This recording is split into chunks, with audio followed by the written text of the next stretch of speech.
love stories. Kapag may pagmamahal, meron ding respeto.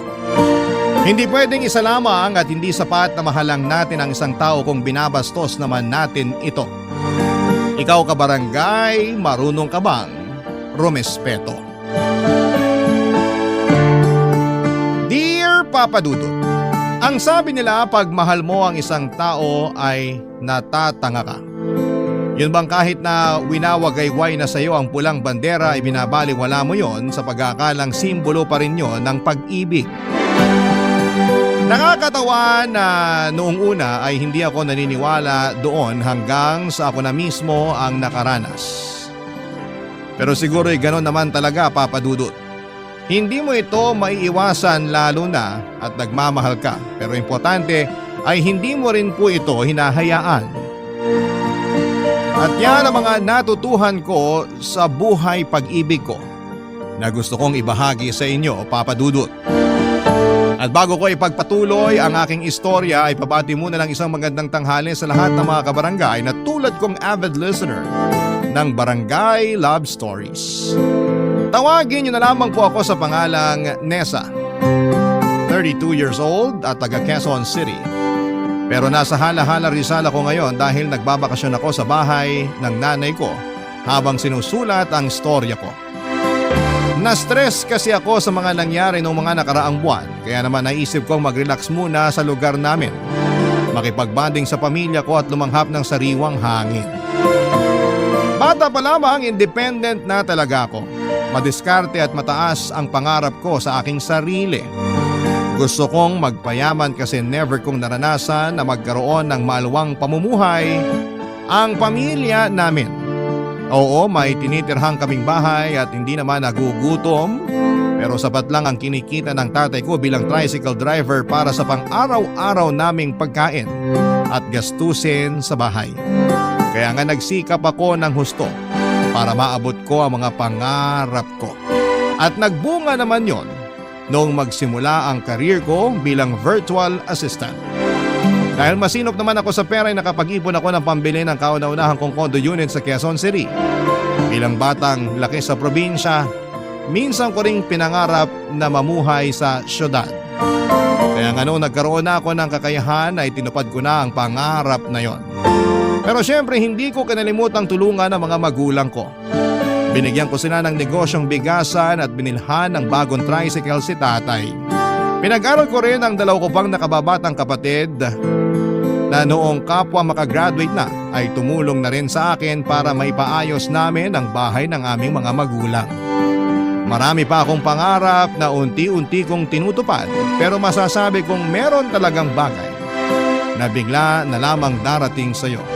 Yun bang hindi mo plinano at iniling pero masasabi mo ang kailangan mo rin pala. At yun nga ay ang nagka-boyfriend ako. Si Art na nagtatrabaho bilang sales representative sa isang sikat na brand ng cellphone sa mall. Nakilala ko siya early this year around February. Mabait po si Art, maginoo kaya nagustuhan ko siya. At maasikaso noong bumili ako ng cellphone sa stall nila. Masasabi ko na doon kami nagsimulang magkapalagaya ng loob. Niligawan niya ako at naging kami tapos niyaya ko siyang tumira sa unit ko makaraan ng 2 linggo dahil pinalayas na siya sa apartment niya ng mga panahong yon. Naging maayos naman ang pagsasama namin sa loob ng 3 buwan bago niya inopen up ang tungkol sa pagluwas ng nakababata niyang kapatid na si Elaine Papadudut.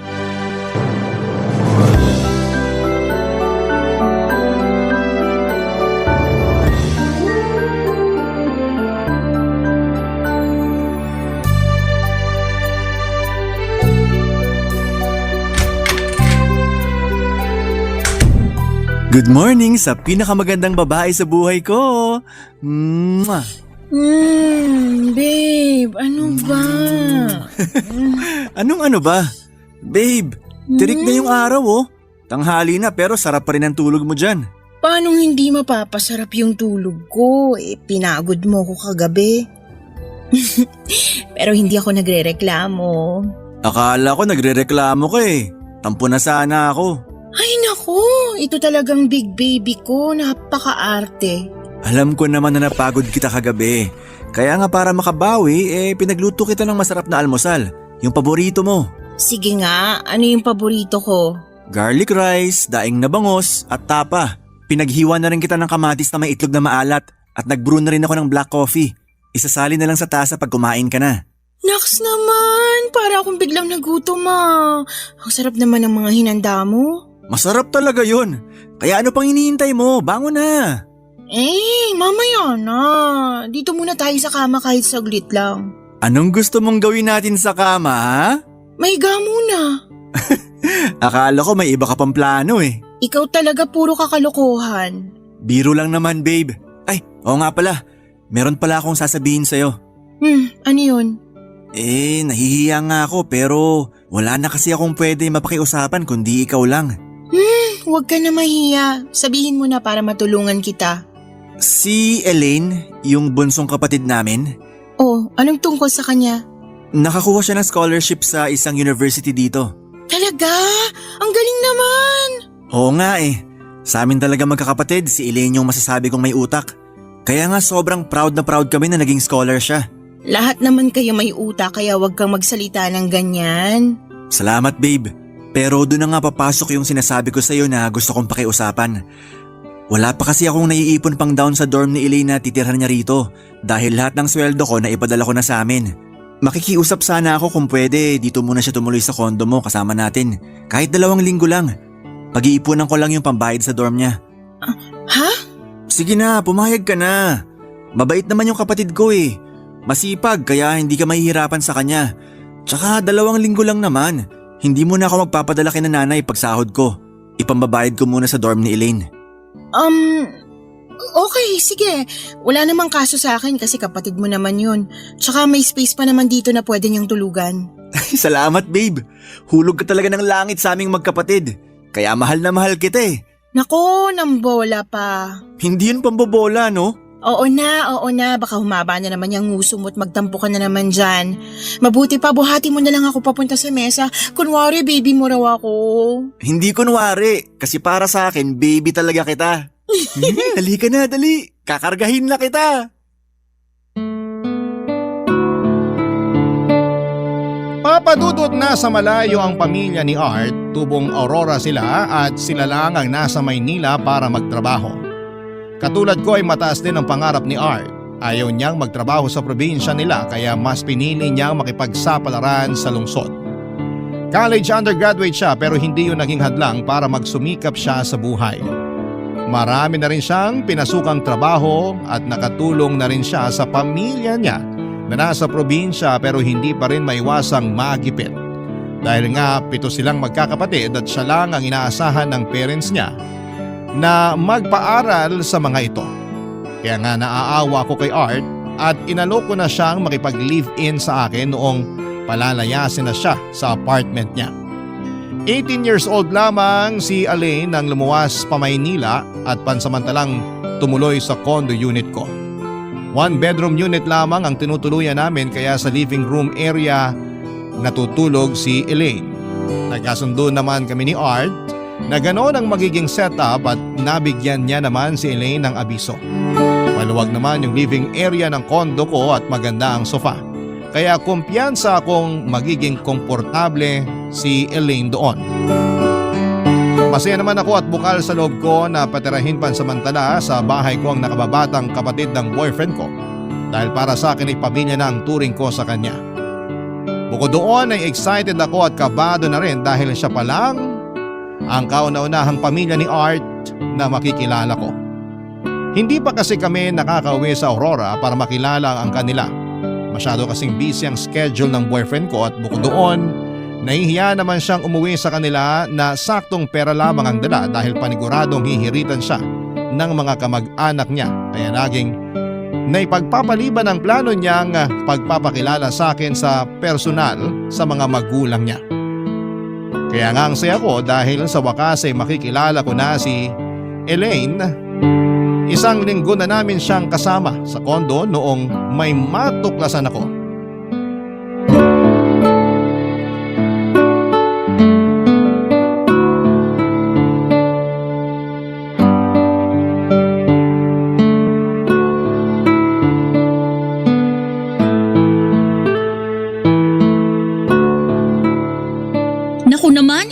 magaling tong kasama natin.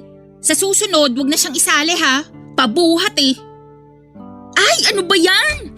Huwag ka nga dyan sabi, mapapatay ka. Naku, ang hina mo naman umintindi. Elaine? Ano ba yun? Ano ba yun? Kita mo namang busy ako, di ba?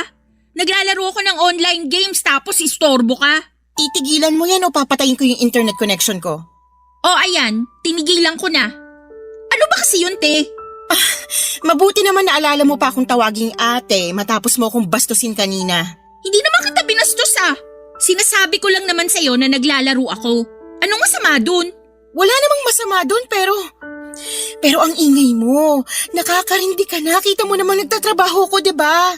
Pati pala pag-iingay sa bahay na to, bawal rin. KJ mo naman. Hindi ako KJ, okay? Pinagsasabihan lang kita kasi nakakastorbo ka na. Yun. Paano naman ako makaka-istorbo? Soundproof naman yung kwarto mo. Anong soundproof? Kanino mo naman yan nalaman? Kanino pa ba? E di kay Kuya Art. Huwag mong sabihin na hindi yun totoo. Hindi naman talaga totoo. At hindi ko rin naman sinabi yun. Ay, yan talagang kuya mo kung ano-anong sinasabi sa'yo tapos ikaw naman pinaniniwalaan mo agad. Malamang, kuya ko yun. Ano sabi mo? Sabi ko, kuya ko yun. Malamang paniniwalaan ko siya. Alam ko.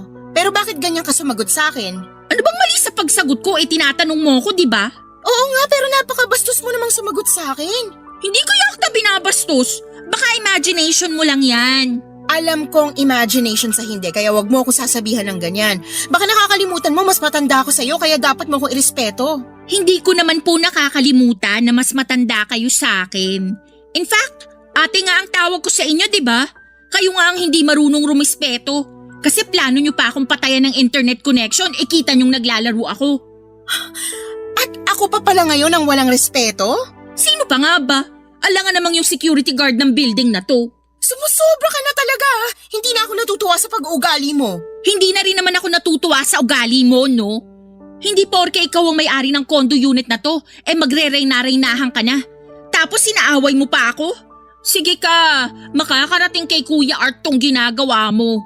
Siguradong magagalit yon pag nalaman niya ang sumbong ko. Mabuti pa, lalabas muna ako. Katamad kang kasama rito. Daming bawal, akala mo kung sino. Che?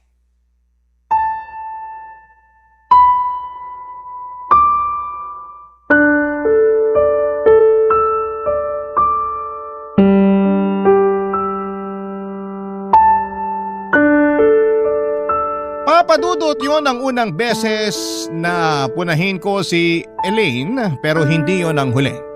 Naulit pa yon ng maraming beses dahil parang hindi naman niya naiintindihan ang mga sinasabi ko sa kanya. Parang ang siste pasok sa kanang tenga, labas naman sa kaliwa. Aaminin kong habang tumatagal ay medyo naiinis na ako sa ugali niya. Alam ko naman na lahat ng tao ay may attitude pero ibang klase ang asal ng kapatid ng boyfriend ko.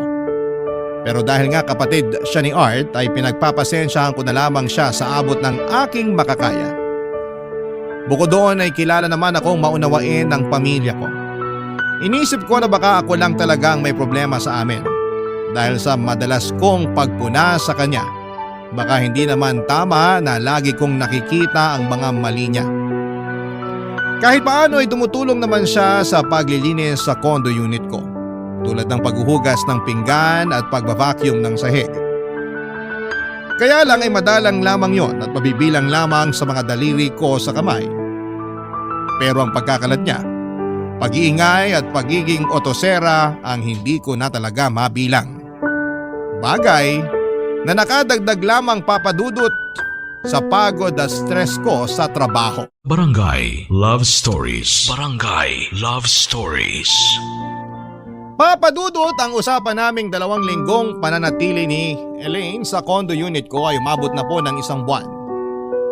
Pumasok na siya noon sa university pero hindi pa rin siya nakakalipat sa dorm niya. At ayon nga sa boyfriend ko ay na-short daw sila ng budget nung nagkasakit naman ang tatay nila. Kaya pinadala niya ang pera na nakalaan sa pagpapadorm ng kapatid niya. Inunawa ko yon at nag-offer pa nga ako ng extra money para tulong sa mga gastusin nila sa bahay. Bagay na hindi na rin tinanggihan pa ni Art. Umasa ako na sa mga susunod na linggo ay makakabukod na rin ang kapatid niya dahil hindi ko na ito kayang pakisamahan pa. Hindi kasi talaga marunong makisama si Elaine. Lalo na sa akin at ewan ko ba pero pakiramdam ko ay may lihim siyang galit sa akin. Kasi kapag nag-initiate ako ng bonding para naman maging close kami, lagi siyang umiiwas. At kapag nagkwekwentuhan sila ng kuya niya at gusto kong sumali, ay umaalis siya at iniiwan kaming dalawa. Katwiran ni Art ay baka raw nahihiya sa akin ang kapatid niya. Pero sa isip ko ay para namang imposible kasi kapag kami lang dalawa, ang magkasama ay ginagawa niya ang gusto niya na para bang hindi marunong mahiya sa akin up to the point na nakakaabala na siya. Kaya nga naisip ko na lamang na disiplinahin siya at tumayong ate niya. Total ay may mga nakababata rin naman akong kapatid. Hindi nga nagtagal ay nakarating ngayon sa kalaman ni Art, Papa Dudut.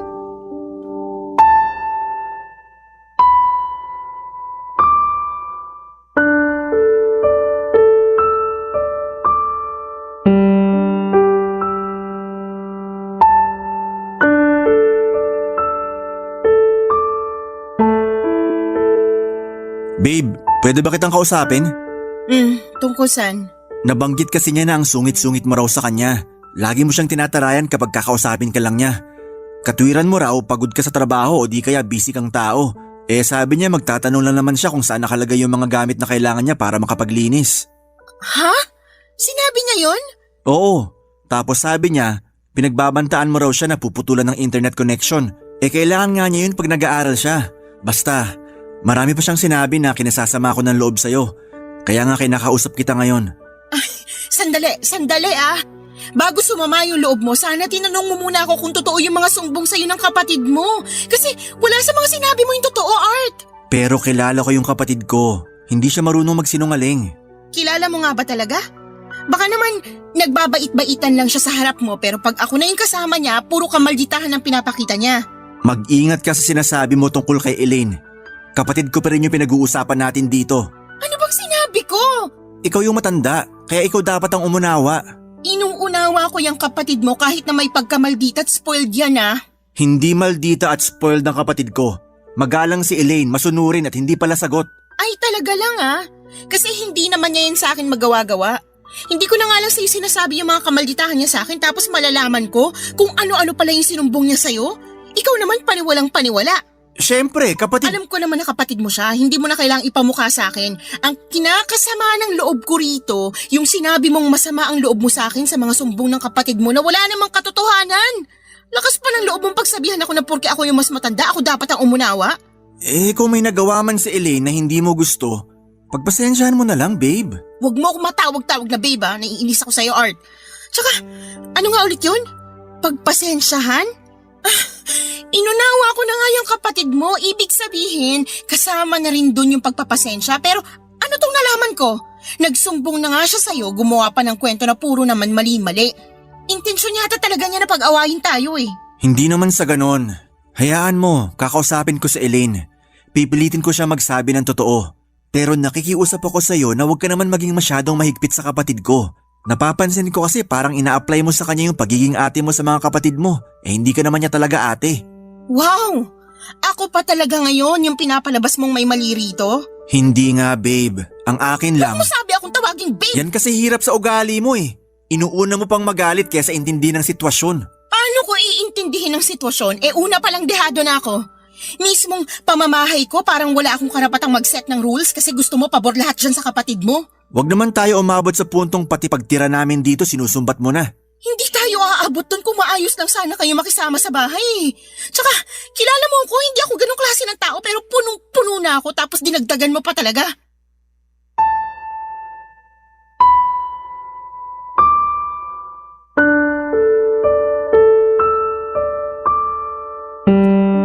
Papa Dudut, hindi ko lubos akalain na ako pa ang mali dahil sa pagdidisiplina ko sa kapatid ng kinakasama ko.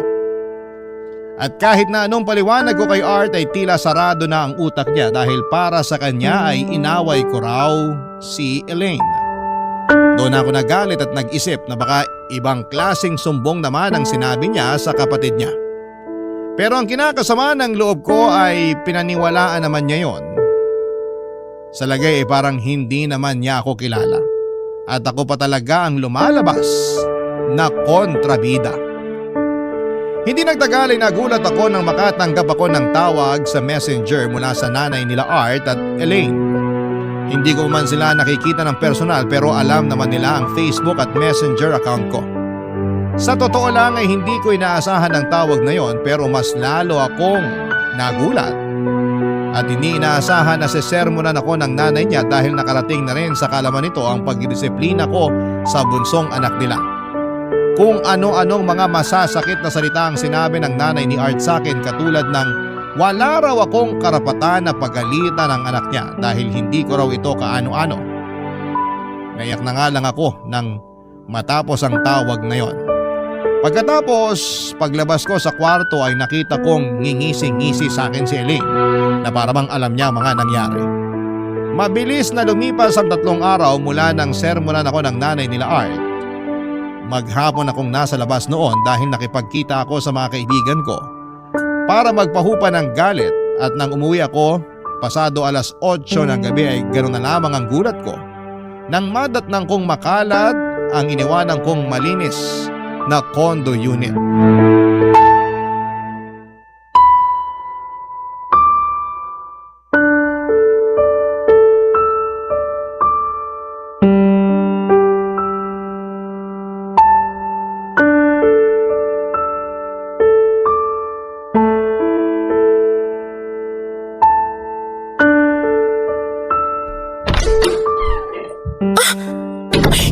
Sandali! Bakit ganito naman kakalat tong kondo ko? Ano nangyari rito? Bakit ang daming paper cups, junk food, at mga lahatan ng alak? Uy, Ate Nessa. Nandiyan ka pala. Lasing ka ba? Di naman. Anong hindi naman lasing ka eh? Tingnan mo, ang pula-pula ng pisngi mo. Oo nga, pero hindi naman ako masyadong lasing. Siguro, konti lang. Nakainom lang, ganun. Ganon na rin yun, no? Hindi ako pinanganak kahapon. Ba't bang sungit mo? Siguro hindi ka pinagbigyan ng Kuya Art ko kagabi, no? Pwede ba, Elaine? Tigilan mo nga yung ganyang klase ng pananalita. Bakit? Ano bang mali dun? Pare-pareho na rin naman tayong matatanda rito. Mas matanda pa rin ako sa'yo kaya wag mo akong bastusin. Di naman kita binabastos. Masyado ka lang malisyosa. Maiba tayo. Yang mga kalat na yan, kagagawan mo ba yan? Oo. Ibig sabihin uminom ka rito sa kondo ko? Oo ulit. Pero bakit ang daming lata naman yan? Tsaka marami ring junk food ah. Naubos mo ba lahat yan? Akala ko pa naman matalino ka, Ate Nessa. Pero bakit hindi mo naisip na hindi ko yan kayang ubusin mag-isa? Siyempre may mga kasama akong uminom at kumain yan, no? Hindi mo ba sila nakasalubong? Kaalis lang nila. Mga kaklasiko sila. Nagsama ka ng ibang tao sa pamamahay ko? Oo. Masama ba? Masamang masama dahil unang-una hindi ko alam. Ikalawa, uminom pa kayo rito at panghuli nag-iwan pa kayo ng kalat. Lilinisin ko na lang yan pag medyo nawala na yung hilo ko. Alam mo, ikaw sumusobra ka na talaga. Bakit ka ba nagagalit dyan? Wala namang ninakaw sa kondo mo ah. Wala naman daw valuable na gamit dito. Kaya siguro kahit totoong magnanakaw wala ring pag-iinteresan. Ang kapal naman ang mukha mong sabihin yan. Nagsasabi lang ako ng totoo. Ano bang ingay yun?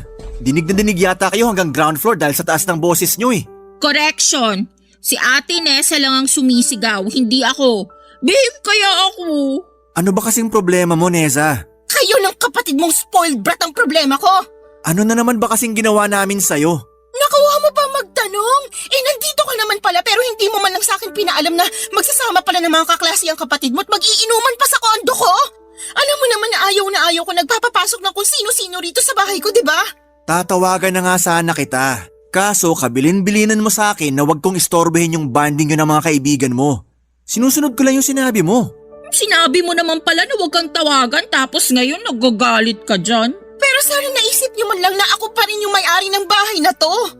Hindi naman namin nakakalimutan yun. Oo nga. Saka sinabi ko na sa kanya kuya na wala namang nawala rito sa kondo niya. Kaya hindi niya kailangan mag-react ng ganyan. Ayun naman pala. Masyado kang OA, Neza. Maliit na bagay pinalalaki mo pa. Ah, ganon? Ako pa talagang OA? Sige, linisin niyo yung kalat na yan ha. Tapos huwag kang papasok sa kwarto natin. Diyan ka sa sala matulog, lintik ka.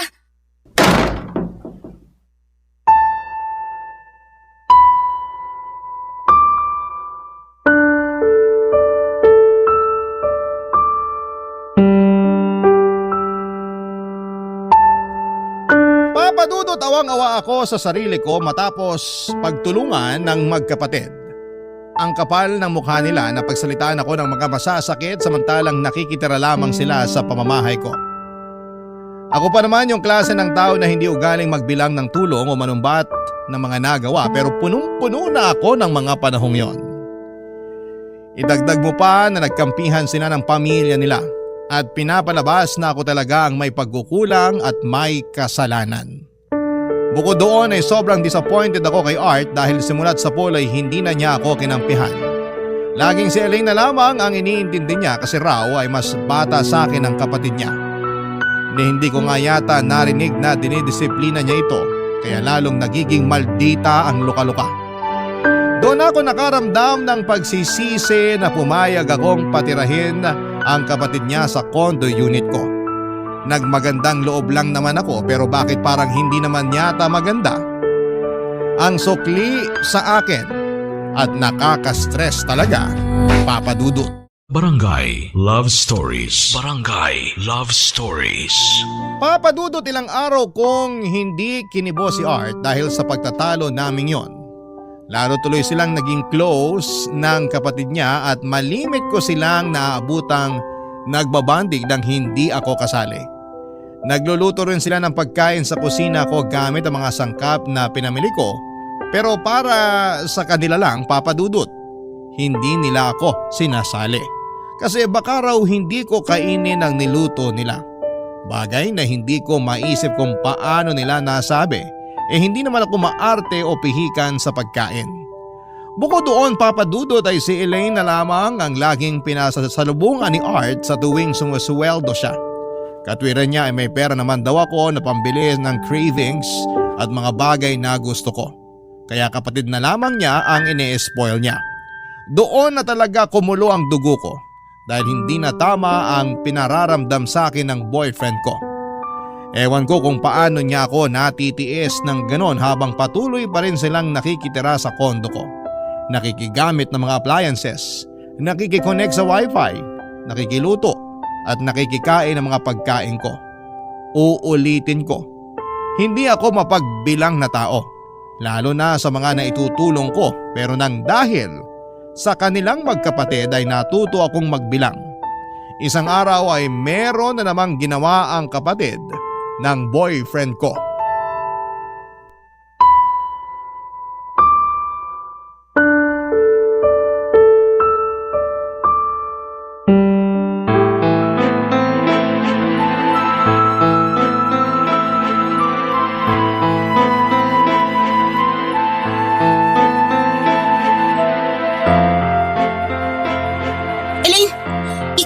Nag-post sa akin dito sa Facebook mo tungkol sa kung paano kita tratuhin sa pamamahay ko?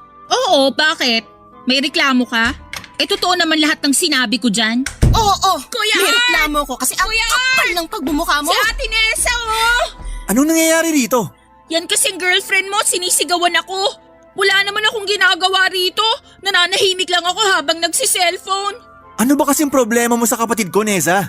Tulad ng inaasahan, kinampihan mo na naman yung magaling mong kapatid nang hindi man lang inaalam kung ano ang totoong nangyari. Kahit na ano pang nangyari, wala ka pa rin karapatan sigawan si Elaine. May karapatan ako dahil akong agrabyado rito. Nakita mo ba tong pinost ng magaling mong kapatid sa Facebook niya? Kasi kung hindi pa ayan, tingnan mo. Akin na nga, patingin. Wala naman ako sinabing masama dyan, kuya. Nagsabi lang ako ng totoo. Walang totoo sa lahat ng sinabi mo dyan. Sandali lang, okay? Pwede bang pag-usapan muna natin to? Ano pa bang pag-uusapan natin? Halatang naninirang puri ang kapatid mo, Art. Sabi niya nagsasabi lang daw siya ng totoo. Nasa talampakan ba yung utak mo? O sadyang wala ka nang natitirang respeto sa akin? O Oo, magkapatid kayo pero girlfriend mo ko. Para namang hindi mo ko kilala kung basta-basta ka nalang maniniwala sa kanya. Kaya nga pag-usapan muna natin to, pwede? Huwag ka naman basta-basta nagsasalita ng ganyan sa kapatid ko. Ano gusto mo? Magpasalamat pa ako sa kapatid mo kasi pinost niya ako sa Facebook at kung ano-ano pang masasakit na salita ang sinabi niya. Alam mo, dapat sa babaeng yan, kinakasuhan.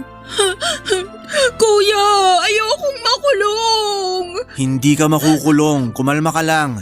Ang kakapal na mukha niyo! Pinatira ko kayo sa pamamahay ko, pinakain, pinagamit ng kuryente, internet at tubig. Hinayaan ko kayong gawin ang gusto niyo pero anong ginawa niyo sa pagmamagandang loob ko? Binastos niyo ko, binaliwala at pinaramdam niyo sa akin na kayo pang masusunod sa pamamahay ko. Babe, pasensya ka na talaga sa ginawa ng kapatid ko. Hayaan mo, ipapabura ka na lang yung post niya. Ipabura mo talaga habang may natitira pa akong pasensya sa inyong dalawa. Ano pang hinihintay mo, Elaine? Burahin mo na yung post mo. Opo, kuya. Teka, buburahin ko na. Ayan, burado na. O ngayon, ano pang hinihintay niyo? Mag-impake na kayo ng mga gamit at damit niyo tapos lumayas na kayong dalawa sa condo unit ko. Ano? Babe naman! Huwag mo ako matawag-tawag na babe. Hiwalay na tayo. Maawa ka naman sa amin. Saan na lang kami tutuloy ng kapatid ko nito? Wala akong pakialam. Hindi ko na problema yun. Dali-dalian nyo na mag-impake dahil pag hindi pa kayo nakaalis dito sa loob ng 20 minutes, ipapakaladkad ko na kayo sa mga security guard. Kakapal na mukha nyo, mga bastos at mga walang utang na loob. Papa Dudut, hindi ko na napigilan ang damdamin ko at tuluyan na akong sumabog dahil sa mga nalaman kong pinakalat na chismis sa akin ni Elaine sa social media. Ang kapal ng pagmumukha niyang palabasin na ako pa yung nag-aalipusta sa kanya samantalang sila ngang magkapatid ang umaapi sa akin sa loob mismo ng pamamahay ko. Kaya kahit nagkasakitan na kami ng loob ng panahon na yon, ay hindi na talaga ako nagpapigil pa. Hindi rin ako nakaramdam ng pagsisisi ng palayasin ko silang magkapatid sa condo unit ko. Para sa akin ay deserve nila yon matapos nila akong siraan at pasakitin ang ulo ko. Makalipas nga ang 1 linggo ay tinext ako ni Art at humihingi siya ng pasensya. Huli na raw kasi nang ma-realize niya ang katotohanan. Sana raw ay pinakinggan niya ako at inunawa. Na bilang kuya, siya ang nagdisiplina sa nakababata niyang kapatid. At bilang likas na malambot ang puso ko ay nireplyan ko si Art. In short ay nagkabati kami at nagkabalikan. Pero nag-set na ako ng boundaries. Hindi ko na sila pinabalik sa condo unit ko. Pero lalo yata akong napasama ng palagian naman akong nakakatanggap ng chat mula sa nanay nila at iba pa nilang mga kamag-anak na nagsasabing maramot daw ako. At baka karmahin ako sa mga ginawa kong pagpapalayas sa magkapatid. At lahat ng yon ay sinabi ko kay Art, Papa Dudut.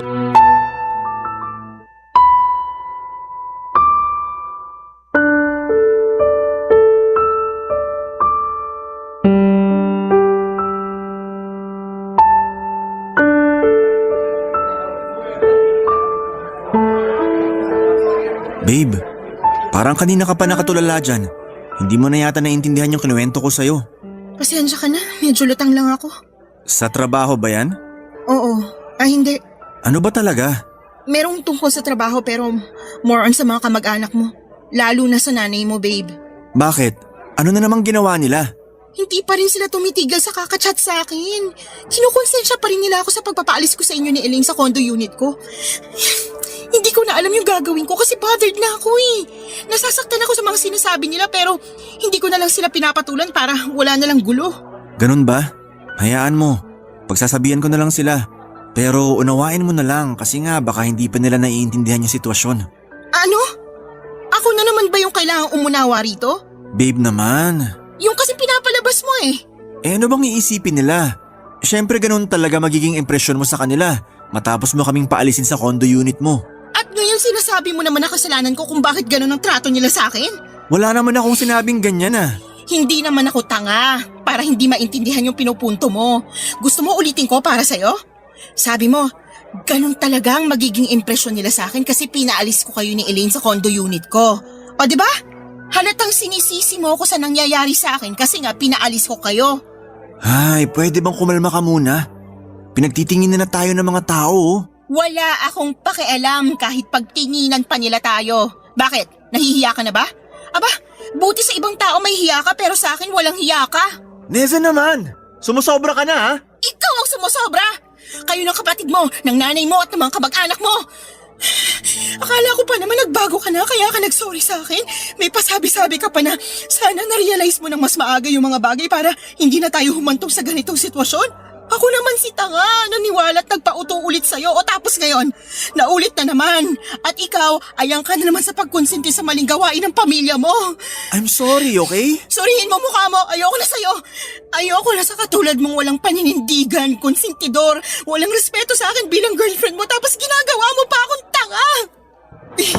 Saan ka pupunta? Aalis na. Bahala ka na sa buhay mo, hiwalay na tayo. Please, huwag ka naman ganyan oh. Huwag ka makipaghiwalay sa akin. At bakit hindi ko gagawin yun? Sige nga. Kasi plano ko na mag-propose ng kasal sa'yo, babe. Eto oh, may singsing na ako. Teka, kunin ko lang sa bulsa ko. Ayan oh, kita mo yan?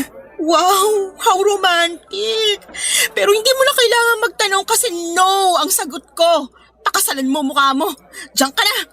Neza, bumalik ka rito, babe.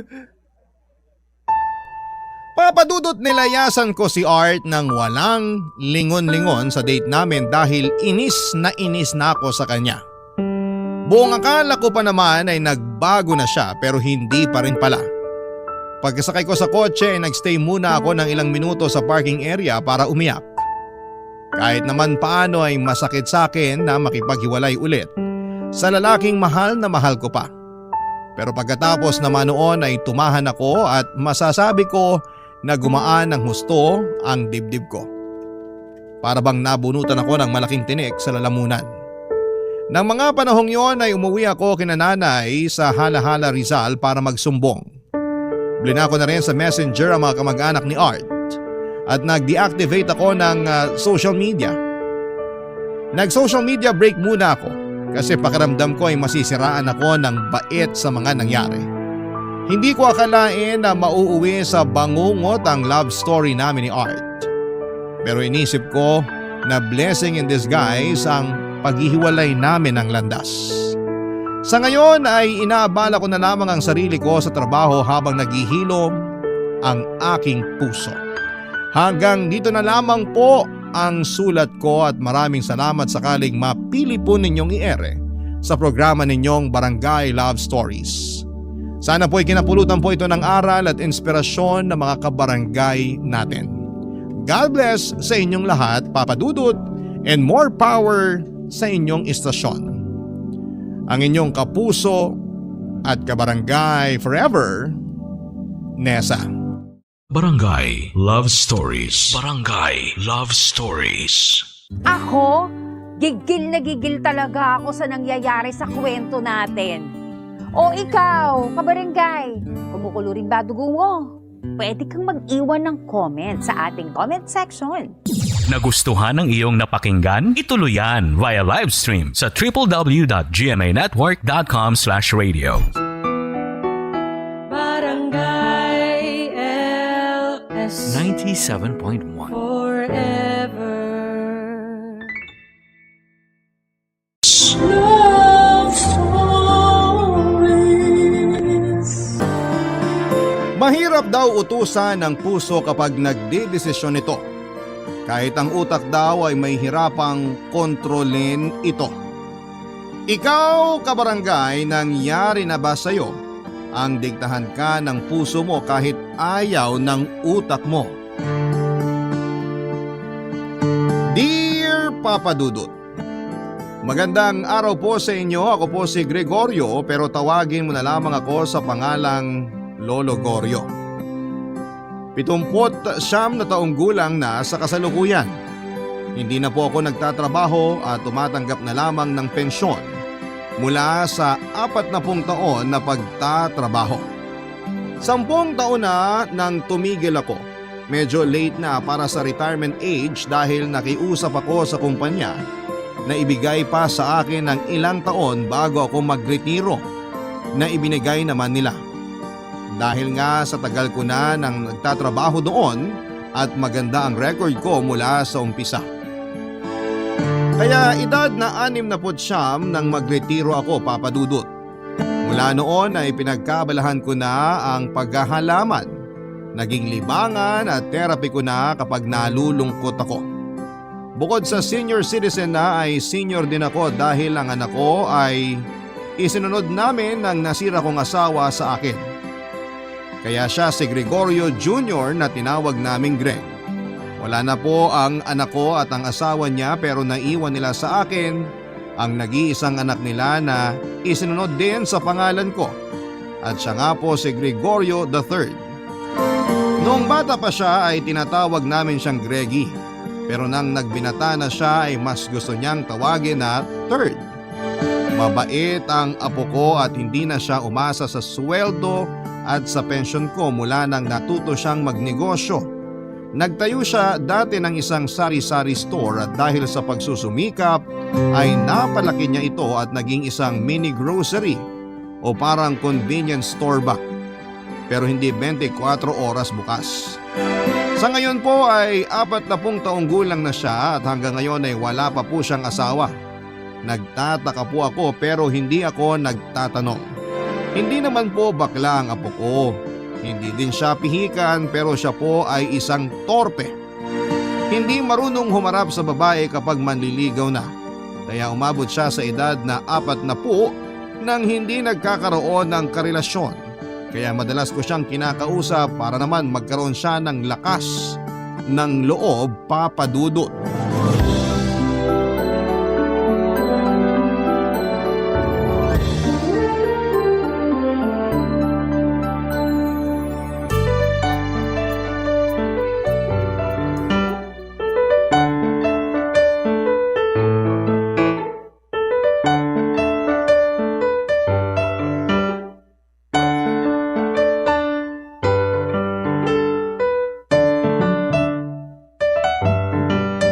Lo, good morning.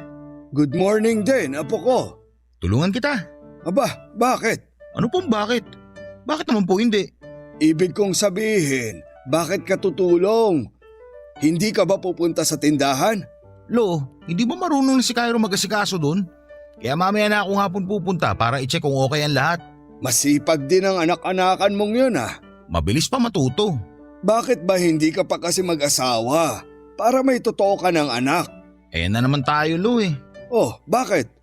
Mabuti yung napag-uusapan natin ang bagay na yun. Lo, hindi pa ako handa. Hoy, 40 anyos ka na. Kailan ka pa magiging handa? Pagkaedad mo na ako. Paano ka magkakaroon ng Gregorio IV niyan? Darating tayo doon. Ayaw mo na ako makakuha ng lakas ng loob.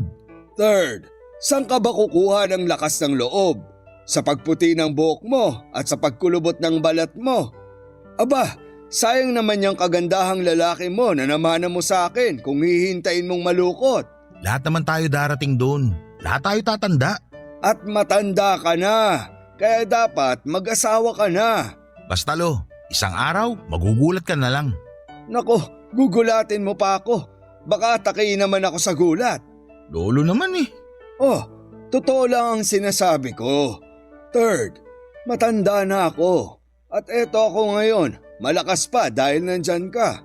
Kaya gusto ko, tumanda ka rin na may nagtitingin sa'yo. Basta darating din po yun. Sana maabutan ko pa ang apo ko sa tuhod. Huwag nga kayo magsalita ng ganyan. Aba, gaya ng sinasabi mong lahat tayo tatanda. Alam mo na ang kasunod ng pagtanda. Lo, ano ba? Ayoko ng ganyang usapan. Sige, wag na nating pag-usapan yon. Ang pag-usapan natin, yung pag-aasawa mo. Balik na naman dyan. Eh anong gusto mong pag-usapan natin? Yung mga halaman nyo. Ang dami na. Baka gusto nyo ibenta ang iba. Iniisip ko nga yan eh. Ayusin natin yan. Maghanap tayo ng mga buyer. Mabuti pa ang halaman, dumadami, lumalago. Ikaw hanggang ngayon single pa rin. Sige po Lo. Kung naiinip na kayo, diligan nyo ako araw-araw para dumami din ako. Damuho ka, napaka-pilosopo mo. Kasi naman kinukumpara nyo ako sa halaman. Mag-asawa ka na kasi. Wala pa nga po akong girlfriend. Yun na nga. Ang dami naman dyan, bakit hindi ka manligaw? Mas mabuti yung kinikilala ko muna bago ko ligawan para hindi ako magsisi. Sa dami ng babaeng nakita mo na kinilala mo, dapat sa census ka na magtrabaho. Ay, nako apo ko, ang sabihin mo, sa tuwing haharap ka sa babae, natotorpe ka, umuurong ang dila mo at tinatabunan ka ng hiya. Lo, ang lakas ng boses nyo. Nadidinig kayo ng mga kapitbahay, nakakahiya. Nakita mo, nahihiya ka na naman. Sigurado naman na pinag-uusapan ka na ng mga marites dito. Iniisip nila, binabae ka. Hayaan nyo sila. Mapapagod lang sila kakamarites. Nako, kung hindi lang ako abala sa pag-aalaman, baka naunahan na naman kita. Anong ibig nyo sabihin? Manliligaw din ako. Lo naman, sa edad nyo yan? Hoy, walang edad ang pag-ibig. Bakit lo? Balak nyo pa ba ulit mag-asawa? Bakit hindi? Sigurado naman na hindi na magmumulto para kumontra ang lola mo't ilang taon na din naman siyang namamayapa. Huwag nga kayo magbiro ng ganyan. Nako, third, kapag sa susunod na buwan at wala ka pang nililigawan, ako ang manliligaw. Ay lo, bahala nga kayo. Mabuti pa magpustahan tayo. Ayoko nga po. Saka kayo nagsabi na masama magsugal. Wala namang perang kaakibat. Ustahang walang pera? Pag ako nagkaroon ng girlfriend, pupunta tayo sa plaza at dadapa ka uli at papaluin kita sa puwet gaya nung bata ka pa. Patawa ka naman lo eh. Ano, sasangayon ka ba sa hamon ko? Bahala nga kayo. Oo at hindi ang gusto kong marinig. Opo, sige na po kung yan ang gusto nyo. Mabuti, may isang buwan ka bago ako mag-umpisang manligaw.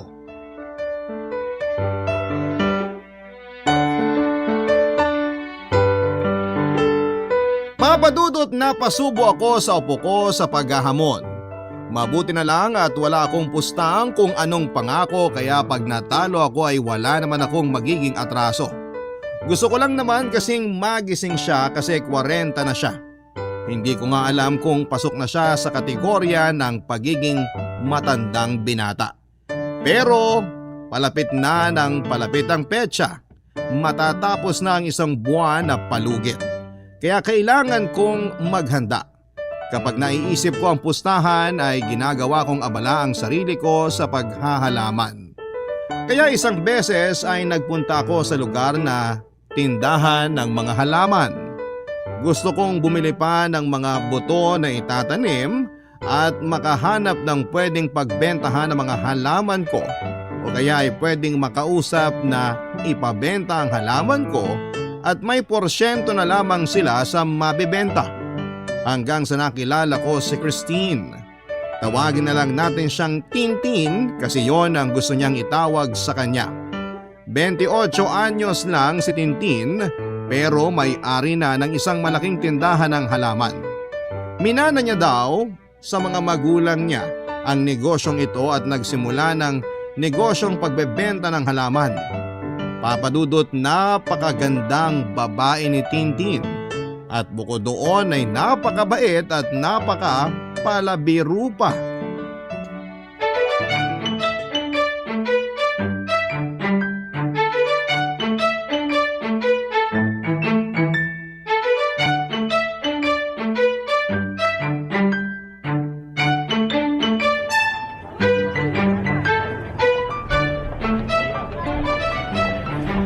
Good morning po, Lolo.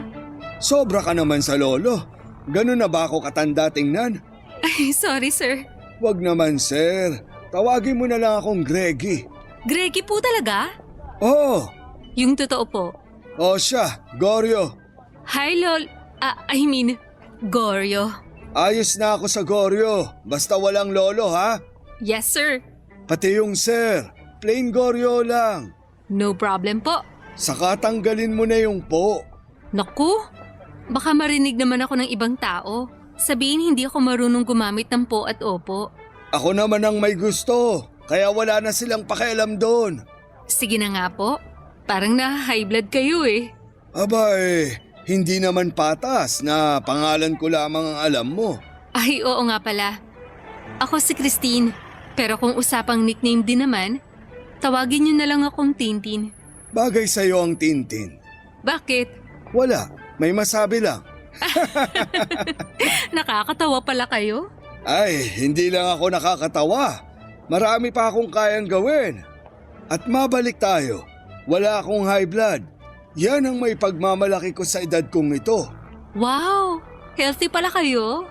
Oo, wala akong naging sakit. Kahit pananakit ang kasukasuan, wala kayo? Yun lang. Sige na nga. Kasi kwela kayo, kaya Greggy na lang ang itatawag ko sa inyo. Ay, sa'yo pala. Ano bang maipaglilingkod ko sa'yo, Greggy?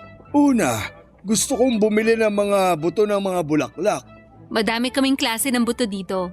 May rosas, gumamela, may dama de noche kami. Sampagita, meron din. Madami. Nandyan ang listahan, mamili ka na lang. Sige, mamaya ako pipili. Tungkol sa ikalawang pakay ko, gusto ko sanang magbenta ng mga halaman ko. Maaari kaya yon? May kinukunan kami ng halaman eh. Pero pwede naman din kaming kumuha sa inyo. Depende sa mapag-uusapan. Ayan, gusto ko yan. Sige, paano ko ba ipepresenta ang mga halaman ko? Kahit kunan nyo na lang ng picture. Tapos sasabihin ko kung anong mga kukunin namin at kung ilan. Napakainam niyan. Bakit kayo nagbebenta? Masyado ng marami. Puputok na ang bakuran ko. May green thumb siguro kayo. Hindi lang ako may green thumb. Meron din akong red lips. Anong kinalaman nun? Wala, may masabi lang. O sige, pag-usapan natin yan. At yung mga bibilin ko na buto kapag napatubo ko na, pwede ko din bang ibenta pag namulaklak na? Walang problema. Lahat naman mapag-uusapan. Napakabait mo naman. Maswerte ang kasintahan mo. Kasintahan? Bakit ka natawa? Ang tagal ko na kasing hindi naririnig yung salitang kasintahan. Ah, ganun ba? At wala pa akong kasintahan. Mabuti. Ha? Bakit? Wala. Nabigla lang ako. Bakit mabuting wala akong kasintahan? Yun ba ang pagkakaintindi mo? Ibig kong sabihin sa mabuti, ay mabuting may bibili na ng mga tanim ko. Okay. Mapapadalas ako ng punta dito. Sa palagay ko nga, lalo na kapag nagkaayos tayo. Magkakaayos tayo. Sana nga. Makakaasa ka. Sandali. Halaman pa rin ba ang pinag-uusapan natin? Ha? Oo naman. Ang pagsibol ng bagong halaman. Bagong halaman? Ibig kong sabihin, ay patingin na nga ng mga buto. Eto. Mamili ka na lang. May napili na ako. Papadudot masaya ang unang pagkikita namin ni Tintin at tuwang-tuwa siya sa akin at para daw akong teenager kung humirit. Siyempre nagpasikat naman ako at lalong nag-astang teenager. Kaya pag uwi ko sa bahay ay hapong-hapo ako. Mahirap palang umastang bata ng pangmatagalan pag nasa edad na ganito na. Pero kahit nahapo ako ay sulit naman ang pagod ko.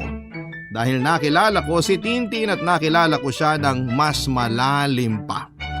Si Tintin ay masasabi kong pwedeng maging perpektong kasintahan at alam ko na magiging perpektong may bahay din siya. Papadudot, masasabi kong natagpuan ko na ang hinahanap-hanap ko. At gagawin ko ang lahat ng paraan kahit mapagod pa ako. Basta makuha ko lamang ang loob niya ng babaeng si Tintin. Barangay Love Stories. Barangay Love Stories. Papadudot, tuloy-tuloy ang ligaya ko na agad namang napansin ng aking apo. Tanong siya ng tanong kung bakit parang hindi daw maalis ang ngiti sa labi ko. Nung una ay binitin-bitin ko muna siya para mainis. At noong nainis na siya ay saka ko sinabi ang kadahilanan. Nagulat siya sa kwento ko tungkol sa isang babaeng perpektong maging kasintahan at may bahay. Maganda, masipag, masayahin, maalalahanin at higit sa lahat ay ubod ng bait. Hindi maitatago kung ang ugali ng tao ay likas kaya alam kong si Tintin na ang hinahanap ko. Sinabi ko kay Third na bala ko nang ligawan si Tintin. Unay akala niya ay nagbibiro ako. Pero nung hindi ako tumitinag sa sinasabi ko ay sa kanya napagtanto na seryoso ako. Hindi ko alam kung natatawa ba o nagtataka si Third sa reaksyon niya. Pero kalaunan ay sinabi niya na bahala daw ako. Tinanong pa niya kung handa daw ba akong mabasted. Ang sabi ko sa edad kong yon ay wala ng bagay na hindi ako handa. Nakita kong kinabahan si Third, Papa Dudut. Kaya sinabi ko sa kanya na huwag siyang mag-alala dahil hindi ko naman itutuloy yung sinabi kong papaluin ko siya sa puwet sa gitna ng plaza. Pero kita ko pa din sa mukha niya ang halo-halong reaksyon at gulong-gulo siya, Papa Dudut.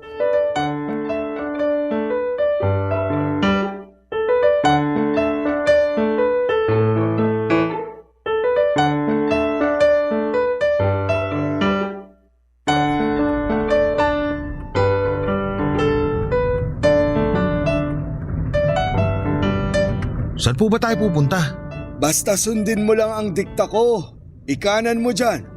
Lolo naman, may pasuspense pa. Minsan dapat ang buhay may sorpresa. Masusurpresa ba ako dyan? Tingnan natin. Ayun, sa may kanto. Pumasok ka dun sa malaking gate. Teka, tindahan ng mga halaman? Hindi, Manila Zoo yan. Ha? Kita mo, naging tanga ka sandali doon. Lolo naman eh. Ikaw naman kasi. Nakikita mo na, sasabihin mo pa. Oo nga, tindahan ng halaman yan. Bibili na naman kayo ng buto. Ang dami niyo pang hindi na itatanim sa bahay ah. Titingin lang kung may bagong mga buto at yung sorpresa ko sa'yo. Po? Hindi pa ba itong sorpresa nyo? Ang alin? Itong tindahan ng halaman. Kung yan lang din naman ang sorpresa ko, sana inikot na lang kita dun sa bakuran natin. Ano nga po ba kasing sorpresa nyo? Makikilala mo na ang ama mo. Ano po? Biro lang. Lolo naman, nakakaloko eh. Paano kung makilala mo nga talaga ang tunay mong ama? Lo! Biro lang, napakapikon mo naman. Manang-mana ka sa tatay mo. Opo, kaya sigurado ako si tatay ang tatay ko eh. Naaalala ko noon pag inaasar ko ang tatay mo. Galit na galit sa akin ang lola mo. Kasi sumbungero ang tatay mo. Sumbongero din po ba ako? Hindi nga eh. Kaya nagdududa ako kung apo nga kita. Lolo, tigilan mo na nga yung mga biro na yan. Kung buhay lang ang lola, baka isinumbong na kita. Ayan, sumbungero ka rin. Anak ka nga ni Greg. Saan po ba tayo? Dito lang tayo. Oh, dito lang sa loob ng kotse? Ano bang nangyayari sa'yo? Siyempre bababa tayo. Iparada mo na kasi ng maayos.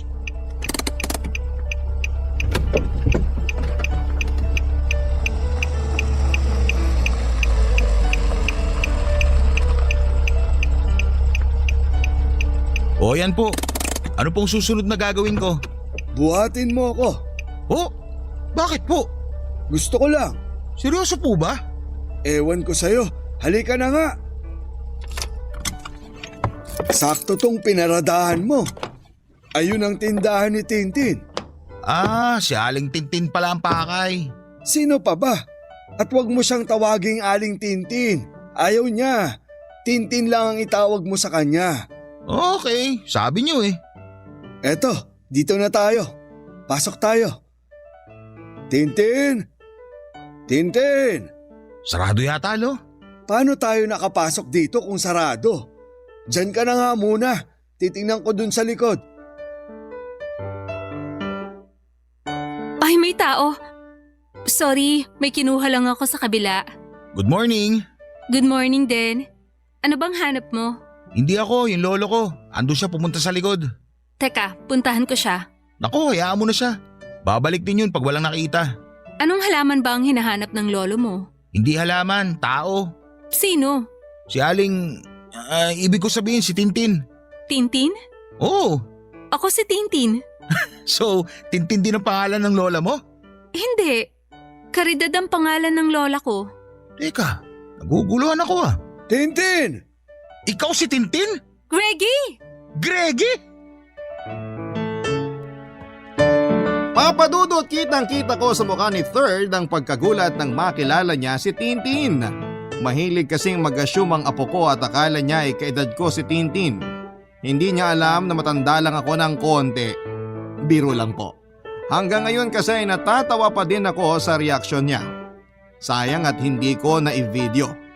Inilibot kami ni Tintin sa buong garden at ako naman ay panayang pakilala sa apo ko at sinasabi kong ganon din ang itsura ko nung kabataan ko. Naniwala naman si Tintin dahil sabi niya na magkahawig nga daw kami ni Third. Tuwang-tuwa ako pero tahimik pa din si Third, Papa Dudut. Kaya hinayaan ko na lamang muna ang apo ko. Hindi pa siguro siya natutunawan sa mga nalaman. Ayokong magpa-apekto sa reaksyon ni Third kaya nagkwento ako ng nagkwento kay Tintin. Sobrang saya ng usapan namin ni Tintin pero si Third ay tahimik lang. Siyempre, bumili pa din ako ng mga buto ng halaman at nakakahiya naman na nakipagkwentuhan lamang ako. Nang pauwi na kami sa loob ng kotse ay tahimik pa din si Third. Kahit daldal ako ng daldal ay tahimik lamang siya. Kinausap ko siya, Papa Dudut, at sinabi ko na naiintindihan ng lola niya kung mag-aasawa akong muli. Kaya wala naman siyang dapat na ikabahala.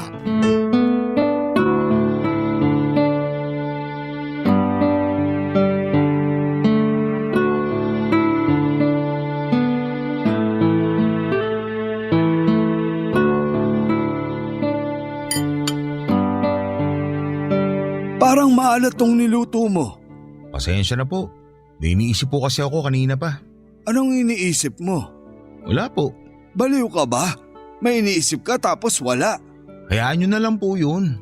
Ano ngang iniisip mo kanina? Sabihin mo sa akin. Wag na po. Bakit ayaw mong sabihin?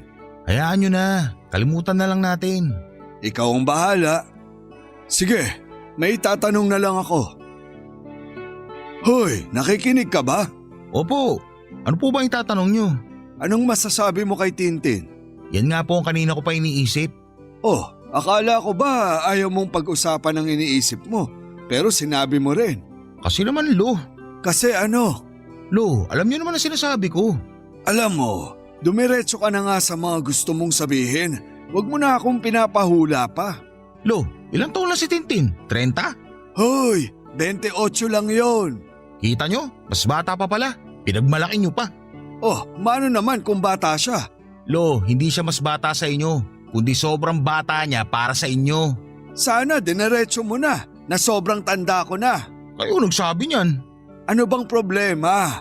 Nung sinabi ko sa'yo, wala ka naman angal. Kasi hindi nyo naman sinabi kung ilang taon na siya. Hindi ka naman nagtanong eh. Kasi akala ko, kaedad nyo ang sinasabi nyo. Puro ka kasi akala. Kasi alam ko naman na may isip nyo yun na hindi kayo bagay. Sobrang bata niya para sa'yo. Bunganga mo. Inuulit-ulit mo pang sobrang tanda ko na. Wala akong sinasabing ganyan. Hayaan mo na nga lang ako. Saka Lo, Greggy? Oh, bakit? Ginamit yung papangalan ko. Hindi ba ayaw mong tawagin kang Greggy? Sayang naman kaya ginamit ko na. Tutal, magkapangalan naman tayo. Pero Lo naman, ako nga nailang sa tawag sa akin na Greggy tapos gagamitin nyo. Sa edad nyong yan? O siya, para hindi ka na magalit. Hindi ko nagagamitin ang pangalang Greggy. Lo, hindi naman yun ang problema. Ano bang problema? Ang gulo mo naman eh. Si Tintin, napakabata niya para sa inyo. Malay ba natin kung ano lang habol niya sa inyo? Wala siyang ibang habol, kundi ang kakisigan ko. Lo, medyo nakakasuka ha? Bakit? Makisig pa naman ang lolo mo ah. Hindi tong oras ng biruan, Lolo. Anong oras ba ang biruan? Nakakainis naman kayo eh. Oh, napipikon ka na naman. Umayos nga kayo. Umasta kayo ayon sa edad nyo. Masakit na yung sinasabi mo ha. Eh sorry po. Gusto ko lang matauhan kayo. Alam mo, bakit hindi mo na lang ako hayaan? Kung hindi uukol, hindi bubukol. Bahala na kayo. Nasabi ko na ang gusto kong sabihin. Wala ka nang ibang sasabihin? Wala na po. Talaga? Opo. Weh. Lo, ang kulit mo naman eh. Ay, sorry. Biro lang. O sige, tapusin na natin ang usapan. Third. Po. Paano ba manligaw sa panahong ito? Parang natutorpe ako eh. Hindi ko po alam. Mag-research na lang kayo. Sige. Papa Dudut, hindi talaga matanggap ni Third ang tungkol kay Tintin. Sa totoo lang, maski si Tintin ay hindi pa din naman alam kung ano ang pakay ko. Pakiramdam ko ay tinitingnan niya lamang ako bilang isang lolo na palabiro. Pero maaga pa. Mababago pa ang lahat at sa palagay ko, ang lahat ay aayon sa iniisip ko. Kaya bagamat hindi ako nagpaparamdam o hindi nagsisimulang manligaw kay Tintin ay itutuloy ko lang ang panunuyo ko para mas lalo ko pa siyang makilala. Para sa pagdating ng araw ay masabi ko ang pakay ko sa kanya. Kaya isang araw ay inaya kong muli si Third para samahan ako papunta kay Tintin. Pero ang dami niyang dahilan kaya hindi daw niya ako masasamahan. Papadudot, kabisado ko na ang kilos ng apo ko at alam kong hindi siya busy. Unang-una ay nando naman sa tindahan si Cairo para magbantay. Palagi niya namang ginagawa na ipagkatiwala sa anak-anakan niya ang tindahan.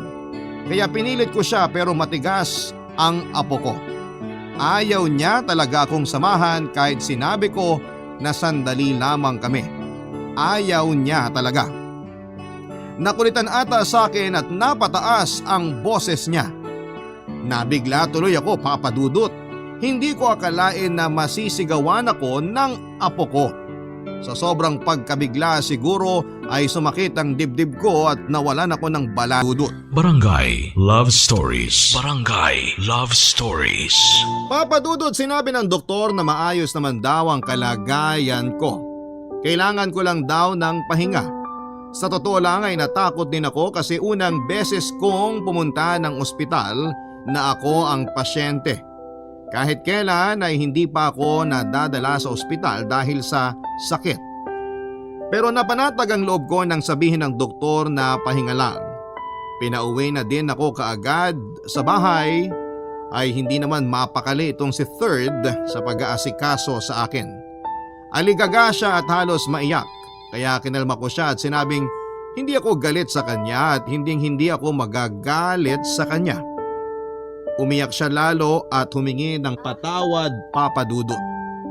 Niyakap ko na lamang ang apo ko at alam niya naman na kapag niyayakap ko siya mula noon ay pagpaparamdam na nandun lamang ako at laging protektado sa kanya. Sa wakas ay napanatag ko din ang loob niya. Noong maayos na siya ay may inutos ako yung mga halaman na i-deliver kay Tintin. Ayaw niyang pumunta hindi dahil para kontrahin ako kundi dahil daw wala akong kasama. Pero pinilit ko siya, ayaw talaga niya. Para pumayag siya ay naisip kong umarte. Nagsakit-sakitan muli ako ng dibdib. Sa sobrang takot na naman niya ay sinabing susundin na daw niya ako. Pero tatawagan niya daw si Cairo para isara ang tindahan at pumunta ito sa bahay para may makasama ako na siya niyang ginawa, Papa Dudut. Pagdating ni Cairo ay agad siyang umalis at tumungo sa tindahan ni Tintin. Nakabalik ng bahay si Third at alalang-alala pa din kaya nang makita niya kami ni Cairo na nagtatanim ay naggalit pa ito. Sinabihan ko siya na huwag pagalitan si Cairo at ako ang mapilit. Kailangan ko kasing kumilos dahil mas lalo akong nangihina kung nakahiga lamang ako. Pero ipinakita ko naman sa kanya na maayos na ako. Yun nga lang ay hindi pa ako pwedeng bumiyahe-biyahe. Kaya inutusan ko uli siya kinabukasan. Pinapunta ko siya kay Tintin para maisagawa ang aking balak, Papa Dudut.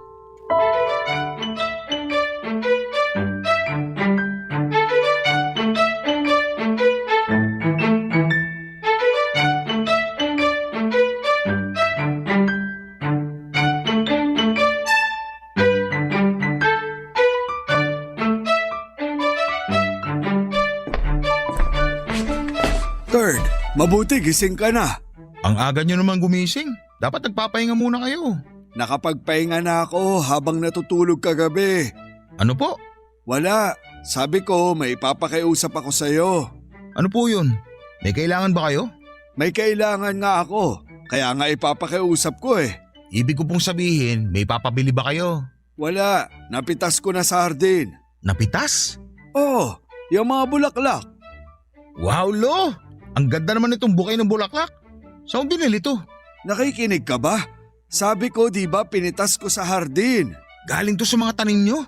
Humihina na ba ang pag-intindi mo? Oo nga. Kasi po nagtataka ako. Kung galing sa hardin to, bakit ganyan ang pagkakaayos? Ako ang nag-ayos niyan. Ho? Kailan nyo pa sinimulang ayusin yan? Pinitas ko ng alas 4. Tapos nagkape lang ako. Siguro mga alas 5 ko na naumpisahan. Pinagpuyatan nyo yan? Ano bang nangyayari sa'yo? Kanina ko lang umaga ginawa pagkagising ko. Paanong pinagpuyatan? Sorry Lo nalilito lang ako.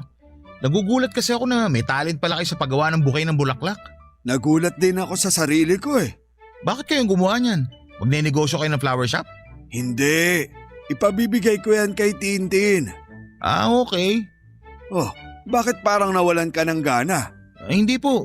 Sige po, alis na ako. Sandali, saan ka pupunta? Papabigay ko nga sa'yo yan kay Tintin. Lo naman, bakit ako pa magbibigay? O sige, ako na lang ang magbibigay. Akin na yung bulaklak. Aray! Lo, ano nangyari? Ang dibdib ko. Tara na sa ospital! Hindi na, na-stress lang ako. Pupunta na ako kay Tintin. Lo, ako na. Ikaw na ang ano? Ako na po magdadala ng bulaklak kay Tintin. Ay, salamat. Napakabait talaga ng apo ko. Akin na po. Sandali, hindi naman basta-basta iaabot mo lang yan. May papasabi ako sa kanya. Lo naman, isulat nyo na lang para basahin niya. O sige, isusulat ko na lang.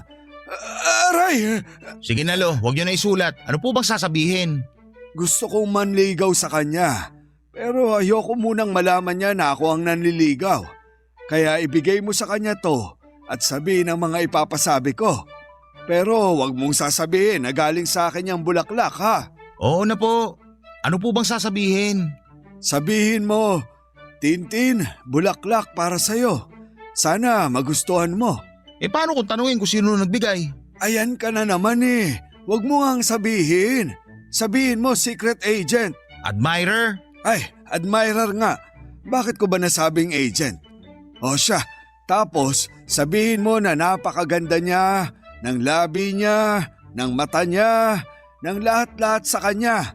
Bahala ka na, dagdagan mo na lang yung papuri. Ang haba naman Lo. Ganun ba? O sige, ako na lang ang magsasabi. Okay na Lo, ako na magsasabi. Ano pa po ba? Sabihin mo na kung maaari ba siyang ligawan. Sa dinami ng pinapasabi nyo kanina, saka palang itatanong kung pwede siyang ligawan? Diskarte yun, para hindi na siya makatanggi. Sigurado kayo? Oo, eksperto ako sa panliligaw.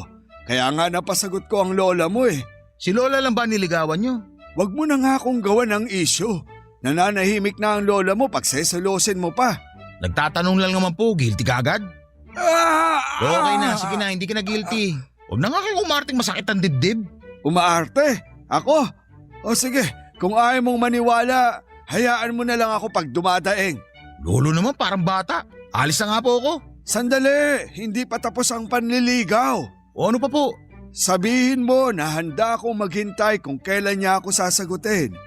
Pero wag mong sabihin ako ha. Sabihin mo unanimous. Anonymous? Alam ko. Tinitingnan ko lang kung alam mo. O sige na, umalis ka na. At baka malanta na yung mga bulaklak. Alis na po ako. Ang dami ko pang bilin kay Third tungkol sa mga sasabihin niya. Paalis na siya nang may maalala ako. Sana lang ay matandaan niya lahat para masabi niya kay Tintin. Puro diretsuhan ang ipinapatanong ko at gusto ko kasing makasigurado na okay lang sa kanya ang magpaligaw at kung handa na ba siya na may umakyat ng ligaw sa kanya. Pero para mas makasigurado akong sasabihin lahat ni Third, ang mga sinabi ko ay sinabihan ko siya na sana ay magawa niya ang utos ko bago man lang ako mawala sa mundo. Nagalit siya sa akin at kung ano-ano daw ang mga sinasabi ko kesyo sinunod naman daw niya ako at bakit daw kailangan ko pang sabihin ang mga ganong klase ng bagay. Papadudot kitang-kita ko sa mata ni Third na apektado talaga siya. Ayaw niya talagang mawala ako. Kaya nga din gusto kong makapag-asawa na rin siya bago man lang ako mawala para may mag-alaga sa kanya kung sakaling wala na ako. Dapat may makakaagapay na siya sa pagtanda niya at may mga anak na mag-aalaga sa kanila pagdating ng dapit hapon ng buhay niya.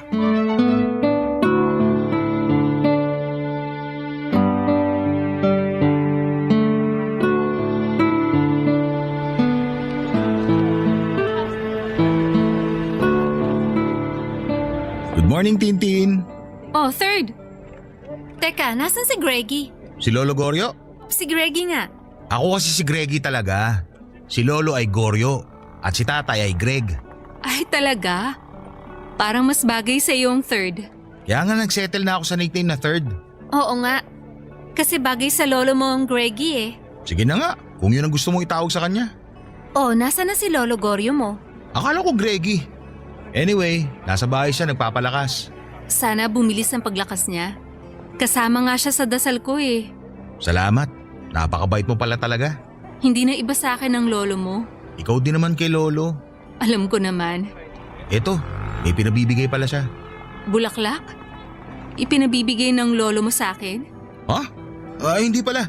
I mean, may nagpapabigay niyan. Pero ayaw pa magpakilala. Wala bang clue? Wala, sikretong malupit daw.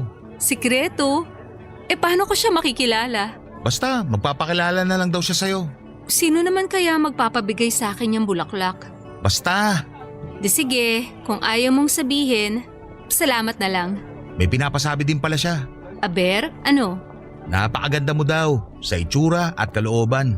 Napakabait mo din daw. Parang bola na yan ah. Totoo nga. Actually, maski ako alam kong totoo ang pinapasabi niya. Oh, edi binubola mo na rin ako. Nagsasabi lang ako ng totoo. Nahihiya tuloy ako. Pero salamat na rin. Pinapatanong din niya kung pwede ba manligaw. Ha? Sige, sasabihin ko na lang sa kanya na hindi ka pwedeng ligawan. Teka, hindi yun ang ibig kong sabihin. Sige na, ituloy mo na ang sinasabi mo. Yun nga, kung pwede daw ba siyang manligaw. Wala namang problema, pero kung hindi ko siya kilala, paano ako sasagot ng oo pwede? Oo nga no. So, sino nga siya? Ha? Sandali, itatanong ko muna sa kanya kung sasabihin ko na ba. Sandali, ikukuha kita ng maiinom. Tubig na lang. Naku, hindi. Eto, may tinimpla akong lemon juice dito. Sakto naman kasi paborito ko yun. Talaga? Pareho pala kayo ng lolo mo.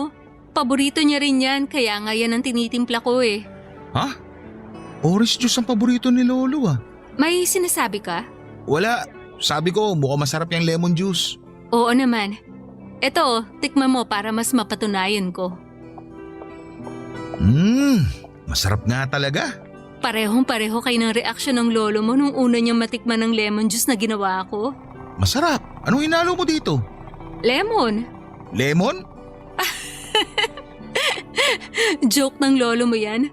Tawang-tawa din ako nung sinabi niya na ang gusto niya sa lemon juice ay yung lasang lemon. Si Lolo talaga pumipick up line pa. Ano yun? Wala. Anong wala? May sinasabi ka eh. Sabi ko walang kasing sarap tong lemon juice mo. Salamat naman. Masarap ka din daw magluto, sabi ni Lolo. Nakakahiya naman. Masyado naman yata ang promotion ng lolo mo sa akin. Naniniwala ako kay Lolo. Pwede mo nga siya gawing endorser mo pag nagtayo ka ng karinderya. Teka, parang nagpaparinig ka ah. Dito ka naman ng halian. Magluluto ako ng kaldereta. Paborito ng lolo mo. Kaldereta? Ako may paborito nun ah. Nilagang baka ang paborito ni Lolo. Narinig ko yan ah. Ha? O sige na, magluluto din ako ng nilagang baka kung yun ang paborito mo. Naku hindi. Nasabi ko lang naman. Ngayon ka pa ba mahihiya sa akin? Sandali, maghihiwa na ako ng mga kailangan. Nakakahiya naman. Ano bang nakakahiya? Imbitasyon to. Sige, para makabawi. Tutulong na lang ako sa mga kailangang hiwain. Ay maganda yan. Tara, Teka, walang magbabantay dito sa mga tinda mo. tatawag naman sila. Tsaka kita ko naman dito mula sa kusina. Tara na. Papadudo, tatalo na ako sa kwento ko. Palagi kong pinapupunta si Third kay Tintin para magdala ng bulaklak hanggang sa nakasanayan na niyang dumalaw kay Tintin. Papadudot, ang katotohanan ay wala naman akong gusto kay Tintin. Para ko na din siyang apo. Kaya ko naman siya kinilala at sinuyo ay para sa apo kong Torpe. Kaya nung pinag-araw-araw ko siyang pinapunta kay Tintin ay hindi nila namamalaya na nahuhulog na pala ang loob nila sa isa't isa, na siya namang talagang plano ko. Torpe nga ang apo ko kaya hindi siya makakapagsalita ng galing sa kanya. Pero pagpasabi lang ay malakas ang loob niya. Ang hindi niya alam ay yung mga sinasabi niya ay parang nanggagaling na sa kanya. Mabait ang apo ko at ganon din si Tintin, kaya masaya ako kung sila ang magkakatuluyan. Pero dahil nga po ang alam ng apo ko ay gusto ko si Tintin, kaya yon ang pumipigil sa kanya. Pero hindi din niya namamalaya na unti-unti ko siyang tinutula kay Tintin. Noong magtagal ay saka ko sinabi ang katotohanan tungkol sa plinano ko na makahanap siya ng makakarelasyon. Noong malaman ni Third ang totoo ayon, parang natorpe na naman siya. Pero sinabi kong maging totoo lamang siya kay Tintin at walang magiging problema. Gusto kong magpainom ng lemon juice sa mga kaibigan ko nang maging sina Third at Tintin na. At masayang masaya na sila sa ngayon. 40 na si Third at 28 si Tintin. Pero sabi ko nga'y walang edad ang pag-ibig. Ang pag-ibig ay hahamakin ang lahat kapag puso ay tumibok. Salamat po Papa Dudut sa pagbasa ng kwento ko na ito at sa kwento ng naging love story ng aking apo at ni Tintin. Ang inyong forever kapuso at kabarangay at araw-araw pong nakatutok sa inyong programa. Ang inyong si Lolo Goryo. Nagustuhan ng iyong napakinggan? Ituloy yan via live stream sa www.gmanetwork.com/radio. Barangay LS 97.1 Forever